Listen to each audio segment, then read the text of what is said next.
In a world where we are having greater mental health literacy coming to the forefront, there's been a much bigger appreciation for, I guess, different styles of thinking, different ways that one's brain actually functions and interprets the world around them and processes the information that's coming in. My name is Dr. Ashish Vaikul, and I'm one of the psychiatrists here working at Deakin Private Hospital. So our new program here at Deakin, which I've had the privilege of being a part of developing, is the Neurodivergent Skills Program. This program is designed to help people who identify as neurodivergent or have been diagnosed with a condition that is encapsulated by neurodiversity to function at their very best, in a personal sense, a social sense, and in a professional sense. In having programs like the Neurodivergent Skills Program, it gives people an outlet for seeking support and understanding that what they've identified as maybe to themselves as being a challenge in their life might actually be able to be nurtured and fostered to become a strength and something that helps them achieve a better quality of life.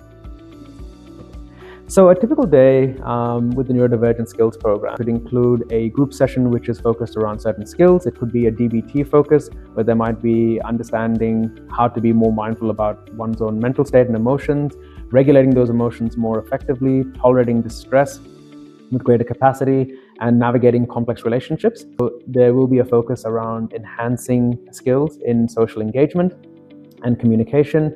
And another important aspect is a focus on certain creative outlets in the program. For example, it could be art therapy. It not only is a way for individuals to find relaxation, especially when feeling overwhelmed, for example, from sensory overload, but equally it could be a way for them to communicate with others and express how they're feeling. Being an inpatient program, it runs over 2 weeks, and the care team will consist of a multidisciplinary approach. Each patient will be admitted under a psychiatrist. There will also be a coordinator, and for consistency of care, they will essentially run the program over the 2 weeks for all the candidates. I would say that it is always a frightening prospect when wanting to seek help, especially when there is that recognition that I am struggling in whichever element of life that they might be struggling with. It could be in their personal life, it could be in their social interactions, it could be in their professional pursuits, whether it's in regards to work or it's in regards to study or other vocations. The most important thing for them to hopefully appreciate is that, we absolutely are here to help and that there is no judgment involved.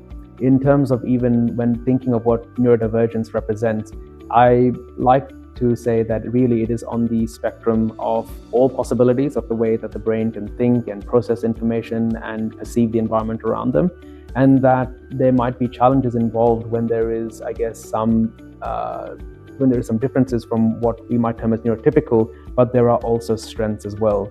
So I hope that when young people think of entering a program like this, they should feel empowered, and that is what we would always aim to do if they were to come and be a part of the program. Because along with perhaps the challenges that they've identified, we also very much focus on what are some of their strengths and how that can help them achieve the best quality of life.